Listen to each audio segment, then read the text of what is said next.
Bismillahirrahmanirrahim. Assalamualaikum warahmatullahi wabarakatuh.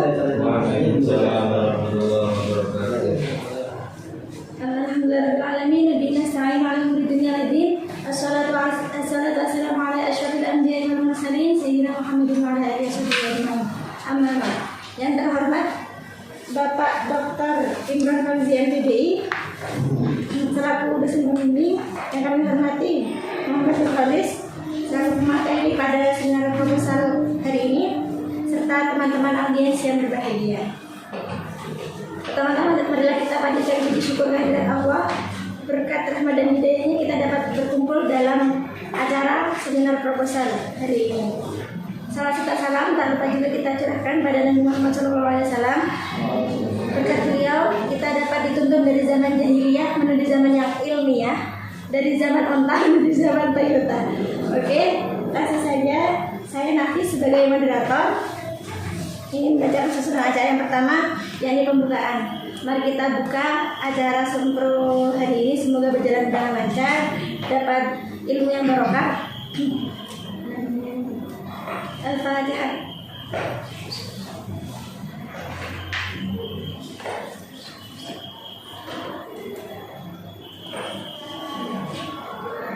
Acara selanjutnya yakni pemaparan proposal oleh pemateri yang berjudul Pembiasaan Amal Jumat dalam Internalisasi Sikap Spiritual dan Sosial di SMP Negeri 1 Pati Kabupaten Jember. Kepada saudara M. Nurhalis kami persilakan. Baik, Assalamualaikum warahmatullahi wabarakatuh. Yang saya hormati dosen saya Bapak Imran MPDI, dan yang saya hormati juga moderator selaku moderator ya Muhammad Nafisatul Nafisah dan teman-teman yang berbahagia. Maaf tadi ada kendala jadi agak menyita waktunya. Baik, selanjutnya saya selaku materi akan menyampaikan tentang seminar proposal yang akan disampaikan sekarang.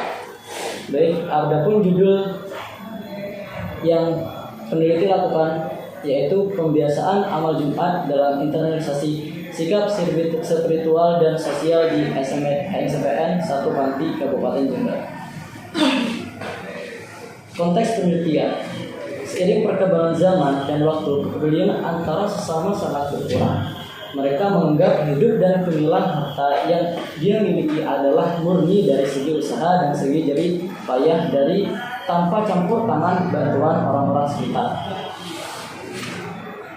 Tentunya semua itu tidak luput dari sikap, ya salah satunya sikap empati dan peduli. Sikap empati sangatlah diperlukan dalam menjalin hubungan apapun, baik pertemanan, kekeluargaan, dan persaudaraan. Nyatanya, pertemanan yang baik akan menciptakan sebuah kekeluargaan yang harmonis. Maka dari itu, sikap kepedulian dan empati sangatlah diperlukan dalam pembangunan hubungan yang baik. Sebagaimana firman Allah yang dijelaskan dalam surat Al-Anfal yang berbunyi, Bismillahirrahmanirrahim. Fattaqullaha wa aslihu dzata bainakum wa athi'ullaha wa rasulahu in kuntum mu'minin. Yang artinya, maka bertakwalah kepada Allah dan berbaikilah perhubungan di antara sesamamu dan taatlah kepada Allah dan Rasulnya jika kamu adalah orang yang beriman. Dari dalil ini kita dapat menyimpulkan bahwasanya sikap empati dan peduli sangat penting bagi seorang muslim, sebagaimana sudah dijelaskan dalam Al-Quran surat Al-Anfal. Kemudian sosial merupakan perbuatan atau tindakan yang dilakukan seorang yang berkaitan dengan kondisi dan situasi tertentu. Tindakan sosial diantaranya perhatian, empati, dan kasih sayang. Berdasarkan hasil penelitian yang dilakukan oleh Rompa, bimbingan kelompok merupakan proses pemberian bantuan yang diberikan individu dalam situasi kelompok. Bimbingan kelompok tersebut ditujukan untuk mencegah timbulnya masalah pada siswa, membangun kepribadian siswa. Sepertinya minimnya sikap kepedulian dan empati terhadap teman sebaya. Selain itu, salah satu teknik dalam bimbingan kelompok adalah teknik Bodari. Maksud dari penelitian ini termasuk kutipan dari skripsi atau jurnal yang mengutip bahwasanya kurangnya atau minimnya sikap kepedulian yang mana menimbulkan permasalahan yang dimana pada penelitian di sini peneliti terdahulu menggunakan teknik modeling begitu. Dalam agama Islam mengatur umatnya untuk saling cinta terhadap sesama manusia. Islam juga mengatur segala aspek dengan segala begitu sempurna, seperti aspek dalam kehidupan yang hubungan manusia dengan Tuhan, manusia dengan manusia, manusia dengan alam. Itulah adalah hubungan. Adapun aspek-aspek tersebut meliputi aspek jasmani dan rohani. Aspek rohani merupakan bagian dari sikap spiritual yang perlu ditanamkan pada jiwa seseorang. Oleh karena itu, betapa pentingnya adanya upaya penanaman sikap sejak dini supaya dapat mewujudkan bangsa Indonesia yang berkarakter dan berakhlak mulia. Selanjutnya yaitu penanaman sikap spiritual merupakan salah satu usaha yang sangat penting dan yang dilakukan oleh setiap orang tua. Begitu pula dengan pendidik atau pemimpin yang memungkinkan anak, siswa atau masyarakatnya yang memiliki sikap yang sopan dan berakhlak mulia. Tentunya kurikulum pendidikan harus dikembangkan sedemikian rupa sehingga seluruh aktivitas dalam penyelenggaraan pendidikan memiliki pedoman yang jelas yang dapat dilaksanakan dengan baik. Adapun sikap spiritual menurut kurikulum 13 adalah kecenderungan seseorang dalam menghadapi sesuatu berdasarkan keyakinan diri maupun ketakwaan kepada Allah Subhanahu wa taala. Dalam kurikulum 13 dijelaskan bahwasanya sikap spiritual meliputi aspek ketaatan beribadah, perilaku syukur, berdoa sebelum dan sesudah melakukan kegiatan dan toleransi dalam beribadah. Aspek-aspek tersebut menjadi objek penilaian pembelajaran. Salah satu aspek penilaian pembelajaran ialah penilaian efektif atau penilaian sikap. Penanaman sikap spiritual bisa dilakukan dengan pembiasaan hal-hal yang baik sejak kecil. Salah satunya dengan menanamkan pembiasaan amal sedekah dalam kehidupan sehari-hari, baik di lingkungan keluarga, lingkungan sekolah, dan lingkungan masyarakat. Sebagaimana Allah berfirman dalam Al-Quran surat Al-Zalzalah yang berbunyi Bismillahirrahmanirrahim, "Faman ya'mal mithqala dzarratin khairan yarah, wa man ya'mal mithqala dzarratin syarran yarah." Yang artinya maka siapa saja yang mengerjakan kebaikan seberat biji zarah, sekecil-kecil apapun, niscaya dia akan melihat balasannya. Dan sebaliknya, dan siapa yang mengerjakan kejahatan seberat biji zarah, dia akan melihat balasannya. Dari sini kita dapat menyimpulkan bahwasanya pentingnya bersedekah itu di dalam Al-Quran sudah dijelaskan sampai-sampai sekecil apapun, sebesar biji sawi, sekecil mungkin tidak bisa dilihat ya, akan dibalas oleh Allah Subhanahu wa taala dan tentunya akan diganti dengan rezeki yang lebih banyak begitu. Itu intinya aja. Metodenya.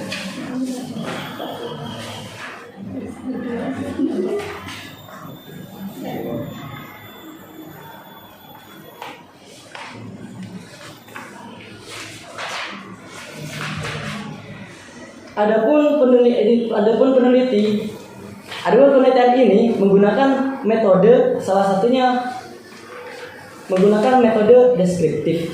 Pendekatan penelitian jenis penelitian ini menggunakan metode penelitian kualitatif, yaitu penelitian yang mana penelitian ini meneliti dan mencari makna atau memahami tentang kejadian.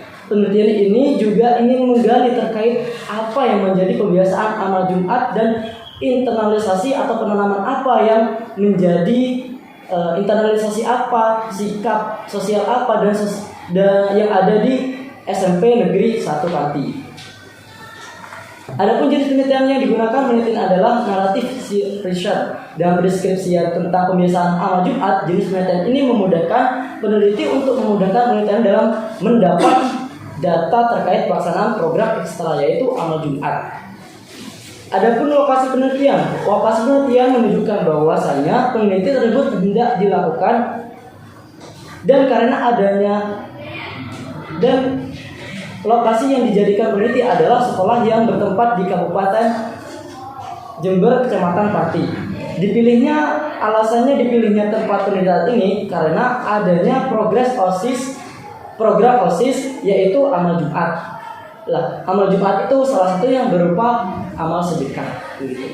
Salah satu sekolah yang menerapkan amal Jumat di sekolah jenjang SMP di daerah Kecamatan Pati yaitu SMPN 1 Pati sebagai sekolah yang menerapkan amal Jumat.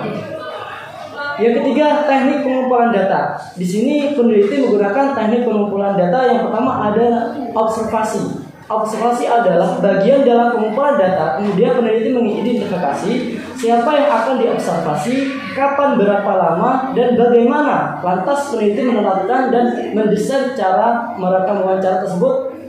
Dan adapun perekaman wawancara tersebut yaitu terdiri dari yang pertama tujuan dari pembiasaan amal Jumat dalam internalisasi sikap spiritual dan observasi dan sosial di SMPN Pati Jember. Yang kedua, pelaksanaan pembiasaan amal Jumat yang diinternalisasikan sikap spiritual dan sosial di SMPN 1 Jember. Yang ketiga, faktor yang mempengaruhi pembiasaan amal Jumat di SMPN 1 Jember. Yang kedua yaitu menggunakan pengumpulan datanya menggunakan wawancara. Wawancara atau interview dilakukan untuk mendapatkan informasi yang tidak dapat diperoleh melalui observasi atau kuesioner. Wawancara yang dilakukan peneliti ini dengan menggunakan semi struktural sesuai dengan fokus penelitian. Penelitian memerlukan data-data wawancara di antaranya yang pertama ada wawancara terkait tujuan dan dari pembiasaan amal Jumat dalam internalisasi sikap spiritual dan sosial di SMPN 1 Pati Jember. Yang kedua, wawancara terkait pelaksanaan pembiasaan amal Jumat dalam internalisasi sikap spiritual sosial. Dan yang ketiga, wawancara terkait faktor apa saja yang mempengaruhi pembiasaan amal Jumat di SMPN 1 Jember. Yang ketiga yaitu menggunakan dokumentasi. Dokumentasi adalah pencari data mengenai hal-hal yang variabel yang berupa catatan. Dokumentasi yang diperlukan dalam penelitian diantaranya foto kegiatan pembiasaan, terus dokumentasi program kerja OSIS dan kegiatan pembelajaran terkait materi beramal saleh dan lain-lainnya. Yang keempat ada analisis data. Analisis data berarti mengolah data. Penganalisis data memecahkan dalam unit-unit yang lebih kecil, mencari pola tema-tema yang sama. Analisis dan penafsiran selalu berjalan seiringan. Dapat dianalisis dengan langkah-langkah sebagai berikut. Yang pertama, membaca berkali-kali data yang diperoleh sambil mengurangi informasi. Terus yang kedua, melihat signifikasi atau pentingnya dalam yang diperoleh pertanyaan pendukung.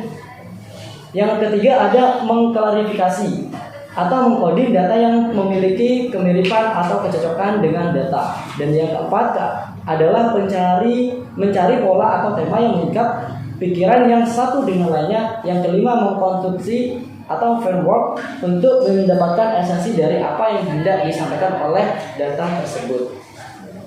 Selanjutnya ada kondensasi data. Kondensasi data mengacu pada proses memilih, memfokuskan, menyederhanakan, mengabstraksi dan mengubah data yang muncul dalam korpus penuh arti tubuh, catatan lapangan tertulis, wawancara transkrip, dokumen dan bahan empirisnya dengan mendapatkan sampai membuat data lebih kuat.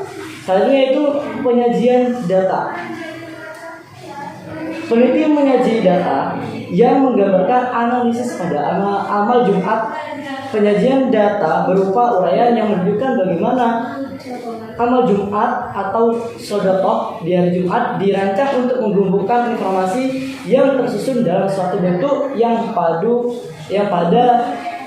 dan mudah diraih. Yang ketiga ada pencarian atau pencarian kesimpulan. Penelitian menyimpulkan data sesuai dengan rumusan masalah yang telah ditemukan. Data-data yang sudah dideskripsikan disimpulkan secara umum. Sampul tersebut meliputi unsur model program amal Jumat dan karakter apa saja yang muncul dalam program amal Jumat tersebut. Dan yang kelima ada keabsahan data. Pada keabsahan data ini peneliti menggunakan teknik triangulasi, yang mana triangulasi adalah mencekak data dengan cara memeriksa ulang baik sebelum dan sesudah data yang dianalisis.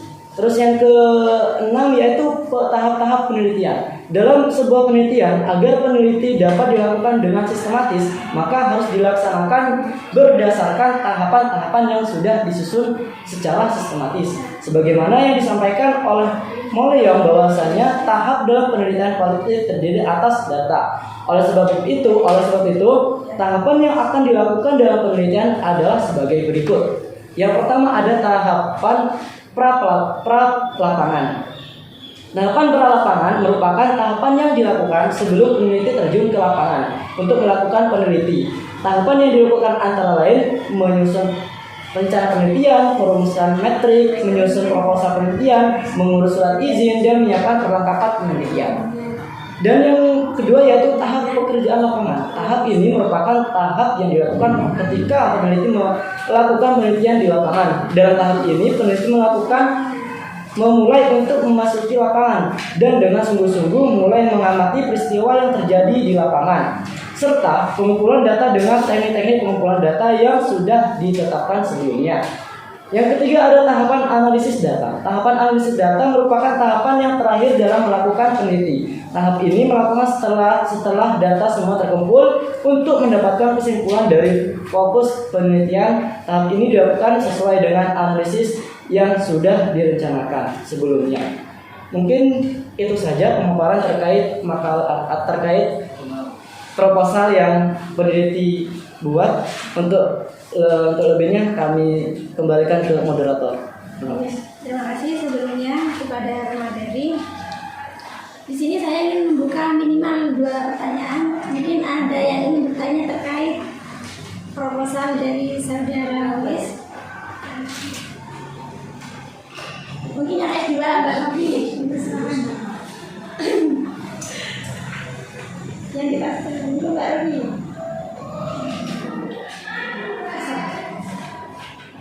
Dipersilakan kepada Mbak Rofi. Ayo Mbak Rofi, monggo.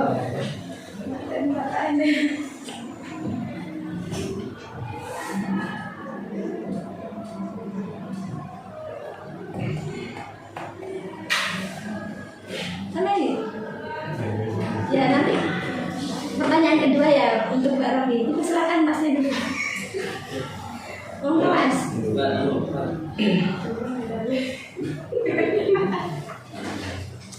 Persiapkan untuk Mbak Afi. Ada yang tanya nggak? Itu Pak, ada Pak. Itu. Terima kasih. Pertanyaan dari saya Iya. langsung saja nih. Iya. Pertanyaannya itu kenapa panjenengan Mas Walid ini mengusung judul tentang pembiasaan namanya Jumat? Alasannya Sudah. Terima kasih sebelumnya. Mohon maaf atas nama siapa tadi? Belum pernah. Saya kan. Iya, terima kasih. Mbak Rafi tidak jadi? Ya, kita silakan. Terkait judul ya, pembiasaan atau bisa dalam internalisasi sikap spiritual. Untuk ini kan pembiasaannya amal Jumat. Sikap spiritual dari implementasi amal Jumat itu tolak ukurnya bagaimana dalam penelitian ini itu. Nah, terus yang kedua penulisan. Oh iya. Alatnya udah ada, penulisan alatnya. Problem senang. Caranya pakai itu tradisional Arab itu. Cukup. Sudah. Oke, Dipersilakan kepada saudara Holis untuk menjelaskan pertanyaan satu kedua. Satu, mengapa tema atau judul terkait pembiasaan amal Jumat? Kepada beliau kami persilakan. Terima kasih moderator. Baik, saya akan menjawab pertanyaan dari Mas Sahab. Kenapa sih kenapa saya peneliti mengambil tentang pembiasaan amal Jumat? Apa sih ketertarikannya gitu ya Mas? Jadi peneliti sebelum melakukan penelitian, meneliti melakukan survei dulu ke setiap observasi awal atau pra penelitian di SNMPTN 1 Pati. Sebelumnya peneliti sudah melakukan survei di berbagai tempat, tetapi tempat tersebut kurang ada ketertarikan atau keunikan dari lembaga tersebut, begitu.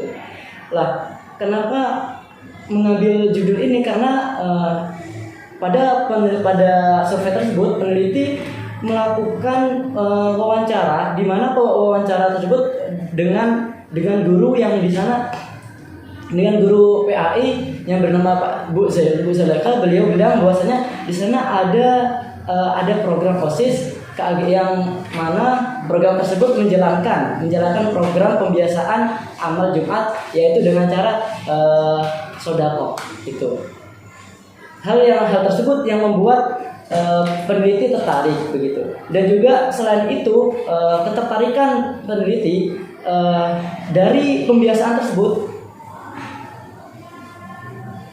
dapat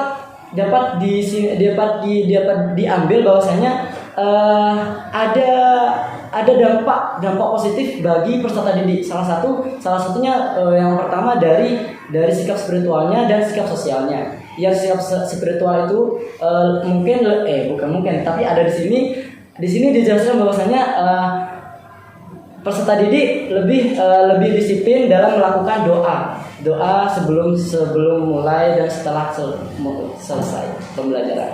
Adapun sosialnya, sikap sosialnya yaitu di peserta didik dianjurkan untuk lebih disiplin, jujur, tanggung jawab, dan lebih peduli terhadap teman-temannya. Mungkin itu yang saya bisa jawab dari masalahnya.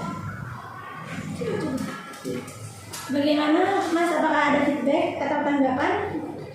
Cukup. Terima kasih. Lanjut pada pertanyaan kedua. Apa sih tadi yang dijelaskan terkait pembiasaan amal Jumat? Apa standarisasi atau tolak ukur terkait sikap spiritual yang telah dimiliki peserta didik? Apa sih tolak ukurnya?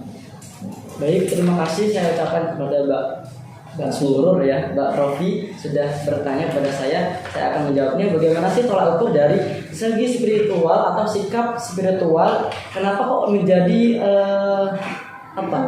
tolak ukur menjadi pembiasaan amal Jumat gitu ya? Iya. Jadi antara amal Jumat, pembiasaan amal Jumat dengan spiritual adalah yaitu sangat berhubungan, begitu.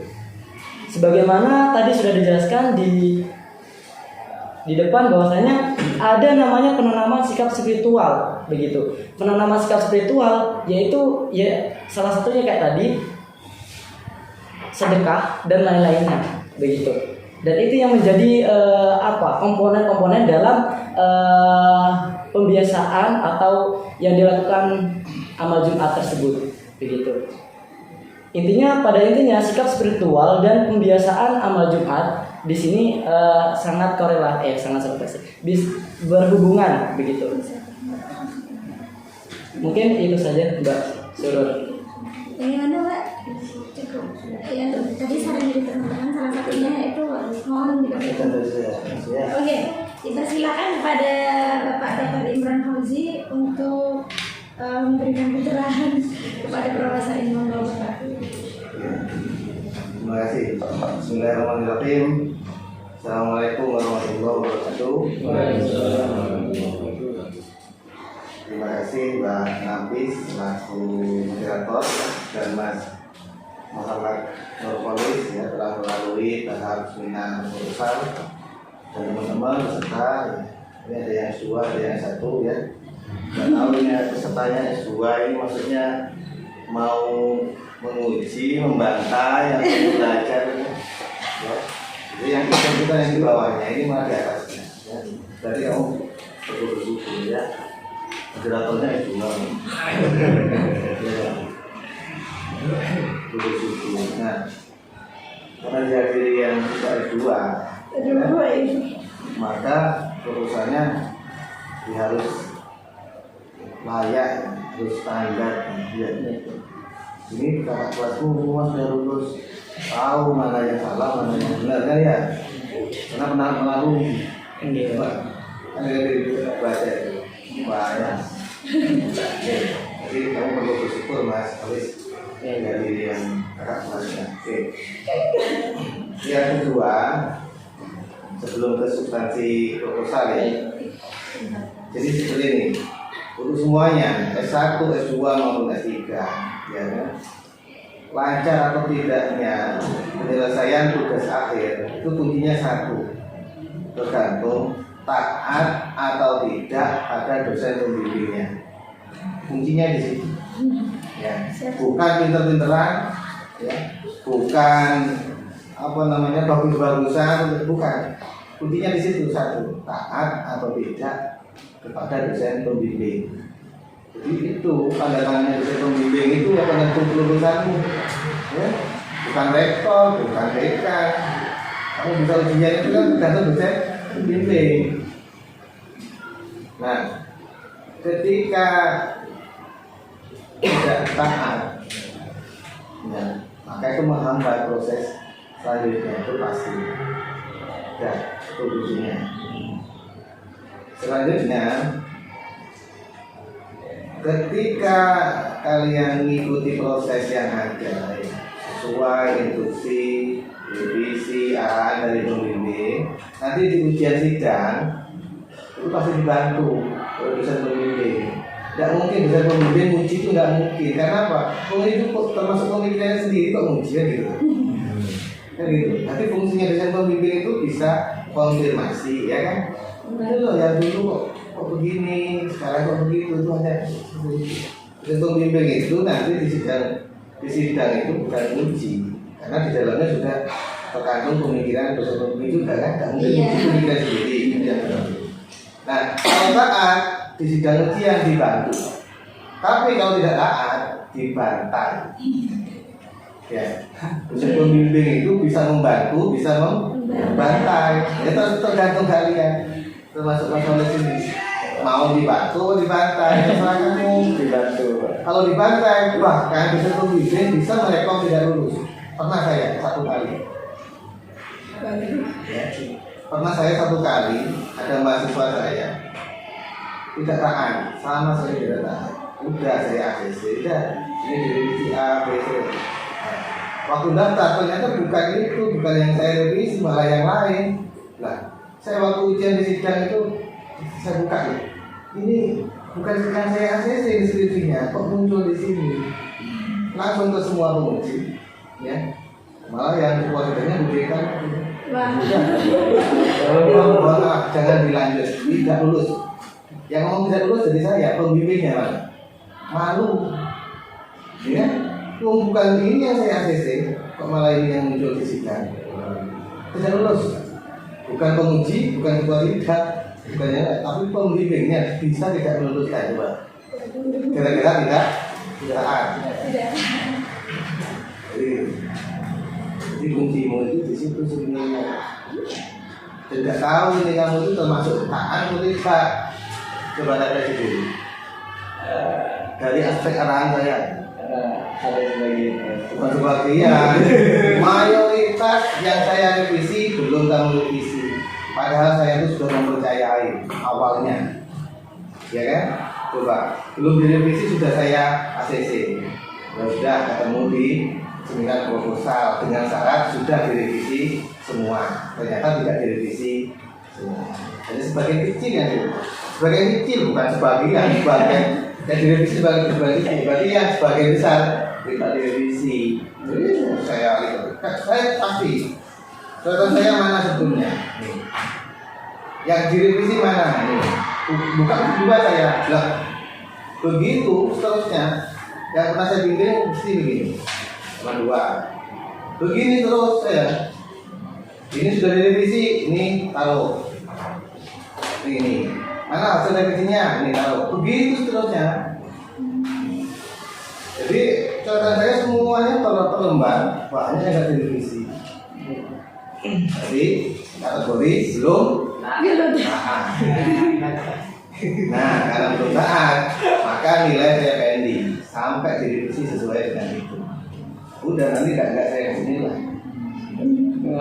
Oh iya, berarti kamu belum lulus sempro meskipun sudah melalui sempro.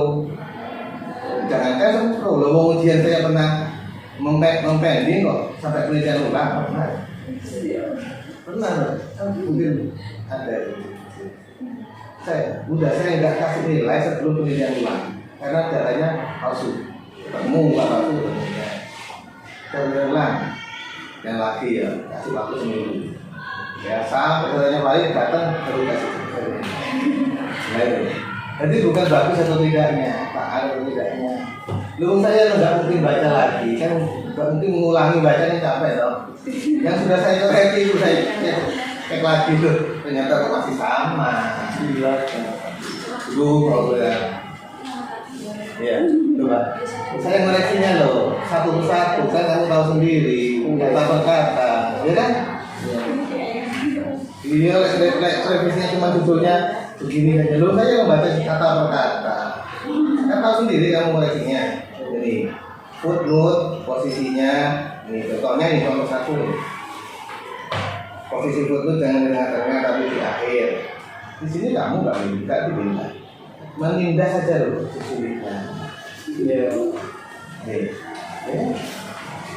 Kata footnote loh huruf kecil itu footnote kecil. Kita cek lagi loh. Tapi belum direvisi semua. Ya, banyak lagi nih. Satu spasi menjorok ke dalam, kalau kutipan langsung satu spasi menjorok ke dalam, enggak kamu revisi. Banyak lagi nih footnote, kasih footnote, enggak kamu kasih footnote. Ya, ini per lembar mas, bukan sebagai kecil, per lembar enggak kamu revisi. Akhirnya, nih footnote, enggak kamu kasih footnote. Sudah perintahnya footnote, enggak kamu kasih footnote, ya kan? Arabnya tadi itu masukkan dari coba Rofi, gunakan aplikasi Quran Input saja, nggak usah biar bagus tulisannya kan. Kamu malah lebih jelek dari sebelumnya. Coba, ini yang saya revisi. Ini ya pakai template Roman kan, Arabnya. Direvisi malah jadi berantakan. Coba. Jadi hasil revisinya, hasil yang diujikan malah berantakan. Iya. Ini loh. Bagaimanapun ya, namanya karya tulis ilmiah, ya, jadi tulisannya, bukan karya lisan ilmiah, beda, ya. Meskipun kamu menguasai presentasinya lancar, jawabnya lancar, itu karya lisan ilmiah. Yang diuji karya tulis ilmiahnya, tulisannya mas, ya. Ada dua tipe mahasiswa. Yang satu bisa kalau menjabarkan pinter, tapi tulisannya nggak menyeimbangkan. Ada yang satu tulisannya bagus, tapi pesertanya nggak bisa ngomong. Ada itu. Ya. Waktu ujian apa yang dimaksud? Nggak bisa ngomong. Tulisannya bagus padahal, karena grogi, black ya kan sama-sama nggak seimbang. Yang baik itu pinter menjelaskan, tulisannya bagus sesuai dengan yang dijelaskan. Ya. Itu untuk semuanya. Kalian yang belum S2, S2 nanti sama, S3 sama. Jadi gitu. Semuanya itu subjektif. Proses pembimbingan itu semuanya subjektif. Bagaimana kamu bisa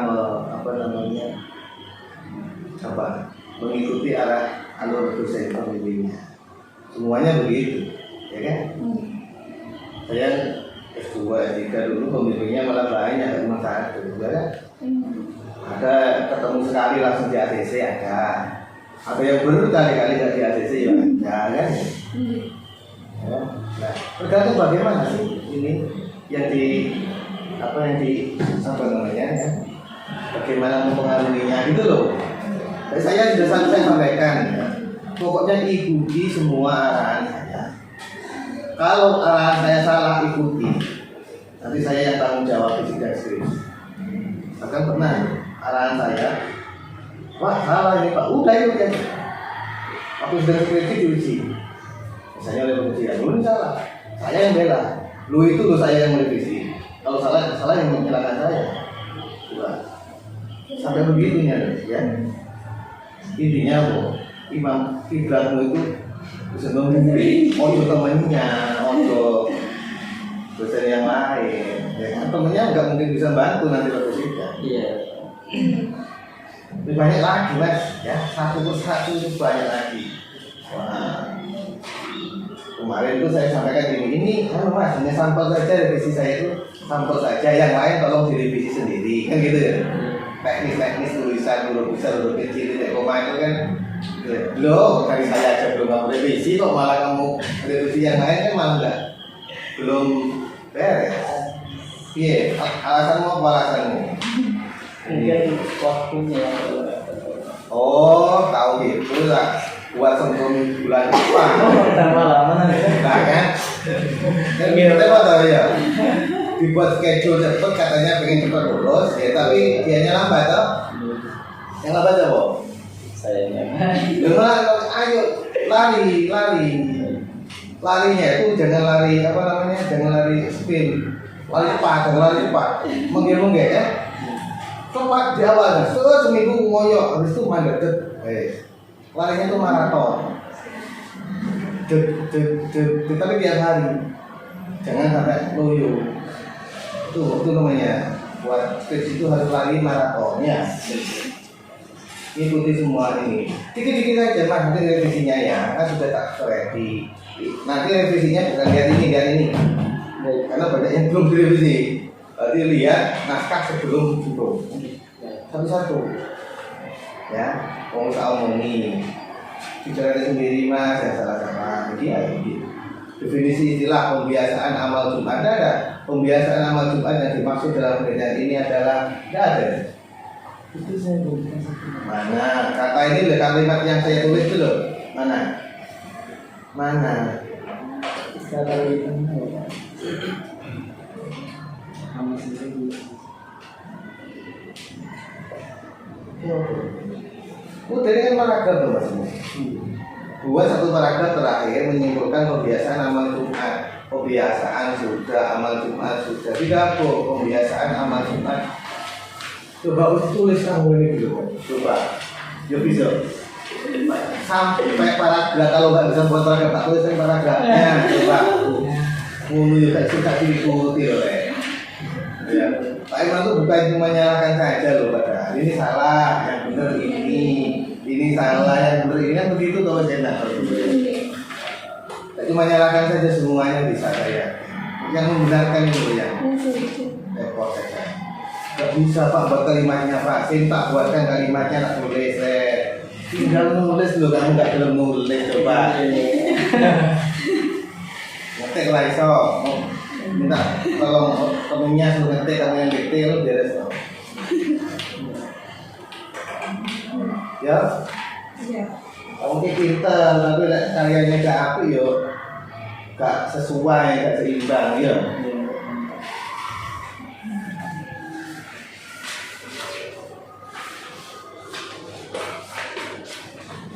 Ini loh, kalau saya sudah ngomong ini judulnya bagus nanti dikembangkan. Tolong diseriusi, nanti itu dipublikasi semua bimbingan saya yang prospek ya. Publikasi terakhir itu bisa ditulis ya. Banyak publikasi jurnal ilmiah, ya kan?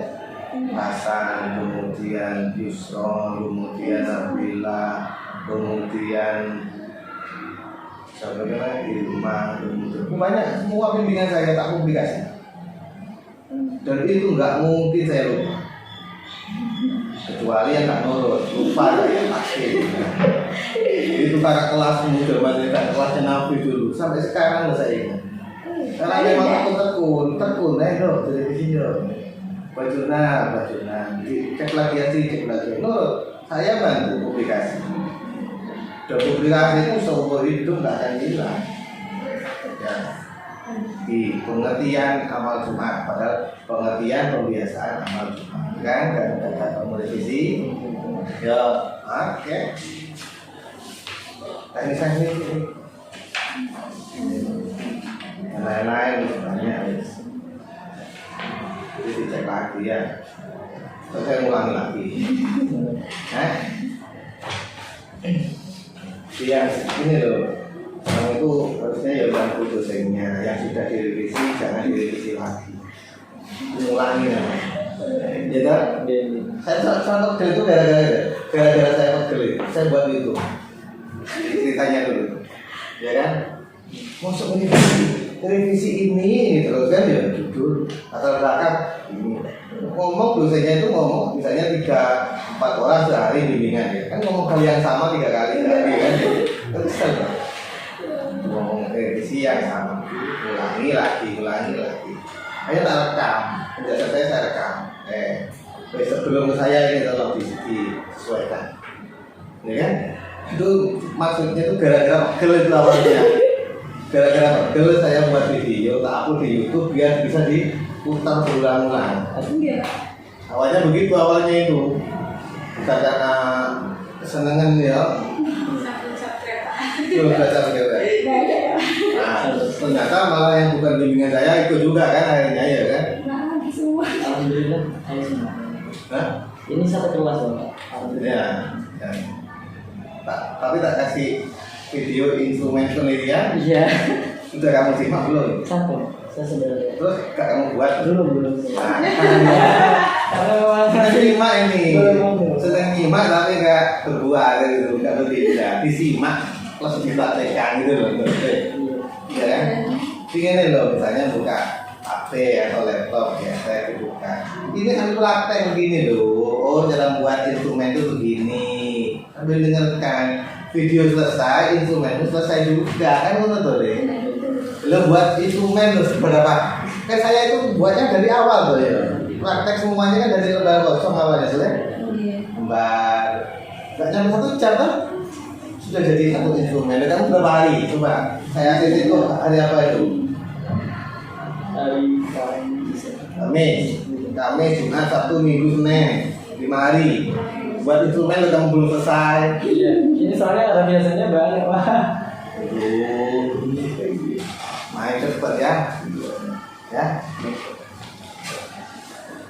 Pengen lama apa pengen Cepet Pak. pengen lama apa? Sampai wae kan itu. Hah? Itu satu kamu kan ya. Kan saya tawari kan enak kan ya. Pengen lama apa pengen cepet? Pengen cepat mengikuti semua schedule yang saya berikan.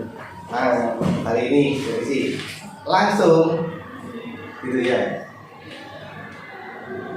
Oh, 2 bulan selesai tuh. Mulai proposal, ngajukan judul sampai ujian sidang, gak nyampe 3 bulan, 2 bulan setengah. Namanya semester 14 kemarin. Bukan mahasiswa. Soleh ya. Bimbingan saya, kaget saya, kamu semester 14 ya Pak? Bisa lulus? Ya itu Pak, tak buatkan tabel gambar gitu ya. Minggu sampai tanggal-tanggalnya, tanggal sekian revisi latar belakang, revisi proposal tanggal sekian, tentu tanggal sekian, tanggal-tanggalnya buat sampai sidang skripsi itu sudah buat tanggal. Ikuti ini atau tidak terserah kamu, sudah ya. Kalau nggak ngikuti ini ikuti. Jadi dia itu akhirnya kegiatannya kosong semua, fokus ke schedule. Cewek, Pak, kalau mungkin tempelkan di kamar sebelum tidur lihat ini. Biar kamu nggak tenang tidur. Lama nggak bisa tidur itu. Loh, lagi itu karena nggak tenang akhirnya nggak. Saya juga begitu dulu ngalamin.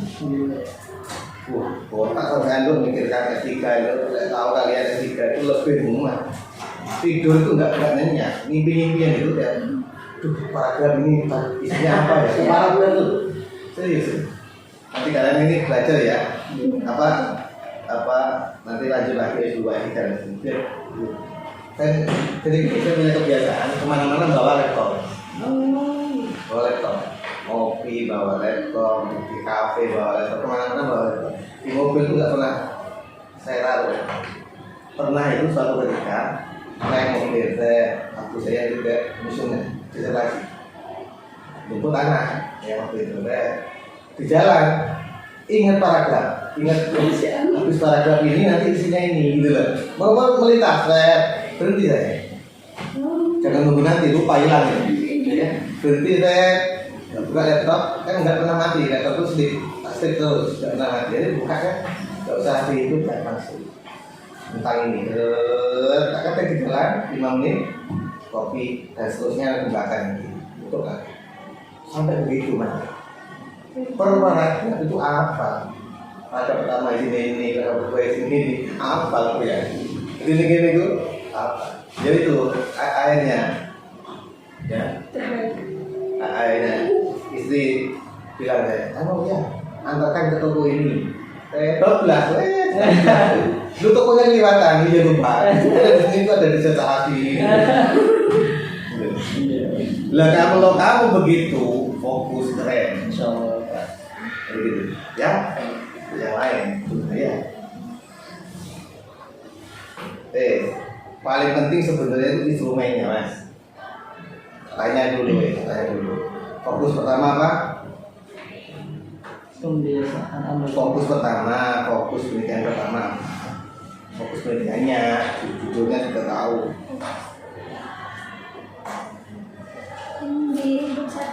Ya kan, maka itu masih blank. Gini mas, di pikiranmu itu selain skripsi taruh dulu, pacarnya taruh dulu, ya, lain-lain taruh dulu. Fokus pertama aja loh. Apa? Fokusnya gitu.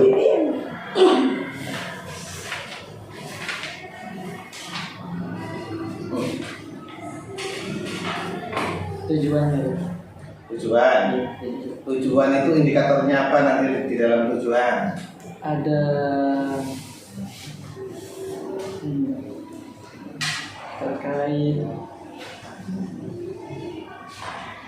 ini pembiasaan amal Jumat. Loh iya paham, semuanya itu pembiasaan amal Jumat. Fokus pertama tentang tujuan pembiasaan amal Jumat. Di dalamnya itu apa saja indikatornya, cabang-cabangnya. Iya, bikin matrik.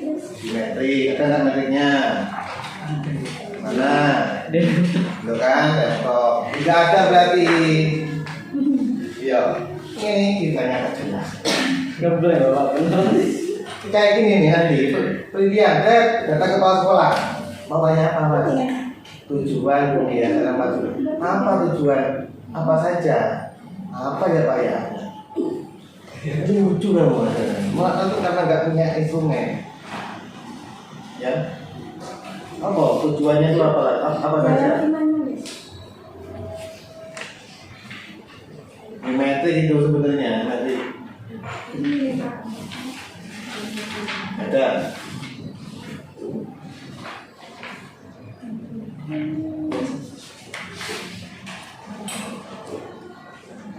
Ini indikator. Tanya itu bukan fokus langsung loh ya, tapi rinciannya fokus. Instrumen itu nanti yang ditanya rinciannya fokus itu apa? Tujuan, berikutnya apa saja yang mau ditanyakan? 4 atau 5 pertanyaan kan?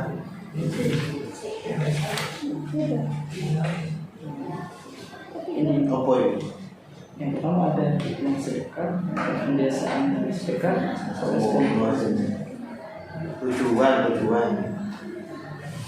iya, ini sesuaikan dengan maksudnya. Pembiasaan. Nah judulnya. Terus gini loh. Yang kamu teliti, yang kamu pengen teliti tentang tujuan itu apa wes? Kamu mau tanya apa gitu? Amal sedekah, kebiasaan amal sedekah.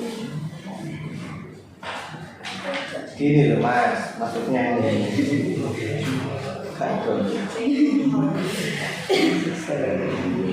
Ya, fokus pertama gini lah. Nanti kan bab 4 penyajian data. Ya, 1 tujuan pembiasaan amal Jumat. Isinya nanti apa? Kamu nggak tahu instrumennya. Isinya nanti mau bisa. Apa? Hah? Coba yang kalian 2 ini kita tahu. Apa? 4 yang mau ditanyakan ini sih. Lo kalau kamu nggak jelas instrumen apa rinciannya, nanti di bab 4 kosong di sini. Tujuan itu sedikit datanya. Apa yang kamu ingin tanyakan? Sama apa? Mungkin latar belakang kenapa dulu ada pembiasaan sedekah. Latar belakang pembiasaan sedekah. Cerita dulu.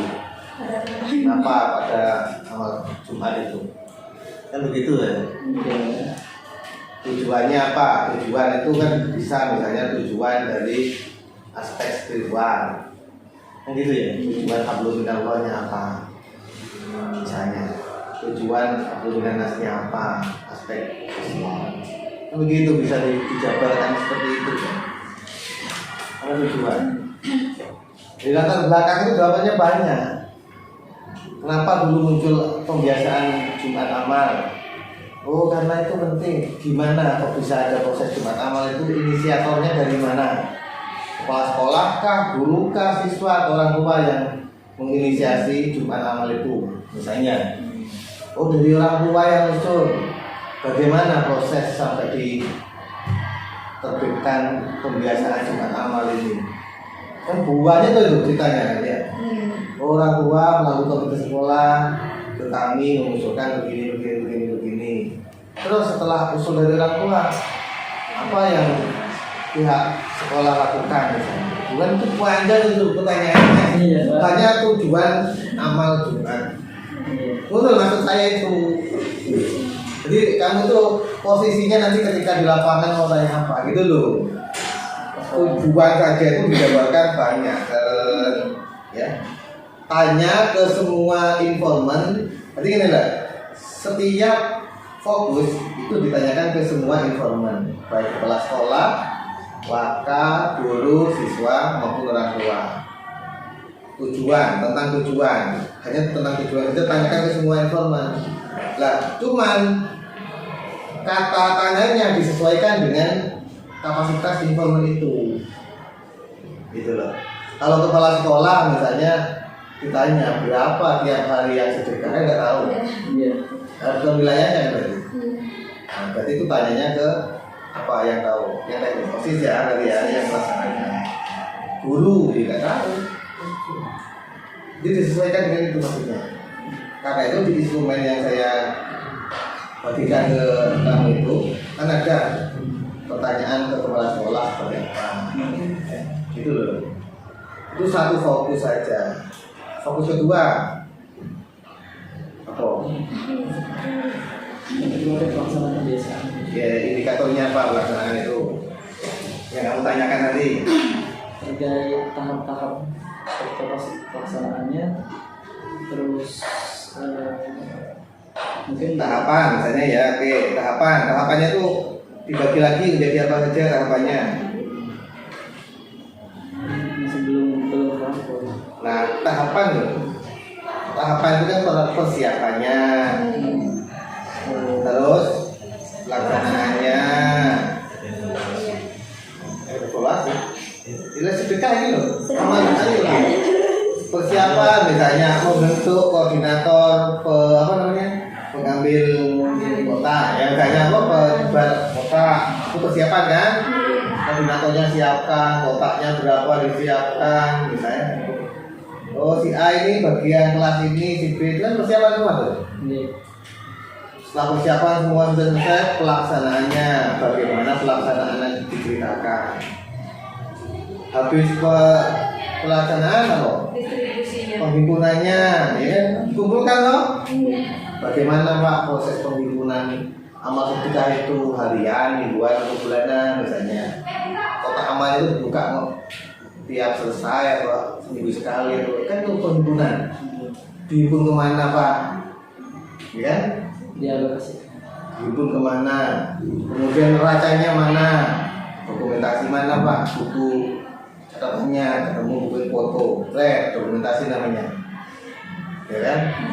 Nah ini ada pemasukan dari amal Jumat sekian. Bagaimana perkembangannya Pak setiap hari Jumat?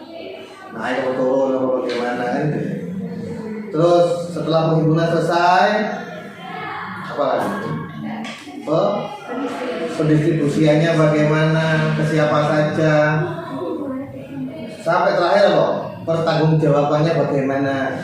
Soalnya kepala sekolah korupsi amal Jumat dong? Ada. namanya pertanggungjawaban itu berarti ada laporan. Laporannya gimana Pak? Yang mengaudit siapa Pak? Kan ada yang audit. Masa saya melaporkan sendiri, mengaudit sendiri kan gitu? Tidak korupsi ya. Pasti. Itu hanya fokus pelaksanaan. dua ya, hanya fokus pelaksanaan saja itu sampai panjangnya begitu tuh. Ya, coba bisa nggak kamu punya alur pikir kayak Pak Ibnu begitu? Padahal nggak tahu lokasinya ini. Jadi peneliti itu harus begitu, aku punya alur pikir begitu. Itu merem, nulis hitungan itu merem. Habis ini, habis ini, gitu loh. Terus terakhir apa itu? Faktor apa yang mempengaruhi? Mempengaruhi itu berarti faktor pendukung, faktor penghambat. Faktor pendukung, faktor penghambat. Pendukungnya dari aspek siswa apa? Oh, siswanya banyak, oleh karena itu amalnya dapat banyak, kan begitu itu pendukung. Penghambat dari siswa, sama-sama siswa ya, itu dicari pendukungnya apa, penghambatnya apa. Penghambat dari siswa apa? Kurangnya Penghambatnya terbatas. Ada siswa yang nakal, ngomong sudah amal ternyata belum. Itu kan penghambat, sama-sama dari siswa, ada pendukung penghambat. Terus dari guru, sama ada pendukung, ada penghambatnya. Guru sebagai pendukung apa? Gurunya misalnya apa? Penghambat dari aspek guru apa? Begitu. Dari orang tua pendukungnya apa? Penghambatnya apa? Dari lingkungan pendukungnya apa? Penghambatnya apa? Itu kan? Banyak tuh pertanyaannya. Tadi kan OSIS masuk kategori siswa. Siswa kan pelaksana kan? Siswa bisa jadi pelaksana, bisa jadi sasaran. Nah, itu loh. Sampai OSIS apa OSIS? Sampai OSIS. Bisa bantu hitungan. kayaknya perlu ada juga pengawasan. Jangan kebanyakan untuk konsultasi. Banyak garap. Konsultasi itu kan garap itu cuma toh. Ya. Wis dikasih pedoman dari Pak Irwan no. Contoh-contoh nanti cari di teman-teman yang sudah. Khususnya bimbingannya Pak Irwan itu di grup itu. Iya. Kan ada tuh yang sudah selesai, tanya dulu. Japri, silakan nanti grup. Siapa yang punya contoh instrumen share di sini? Sama-sama bimbingan Pak Irwan. Iya, Pak. Gimana? Nafis dulu tak bimbing nggak? Bimbingan kedua. Coba. Pak Irwan bimbing Nafis loh. Tapi namanya Pak Irwan nggak muncul di skripsi. Durhaka itu. Belum karena sih kalau sih. Nafis gitu. Oh, nafis. Ada, terima kasih. Hah? Terima kasih. Terima kasih. Nggak muncul yang nama ini. Tergantung bimbingnya Pak. Ya. Dibentuk Pak.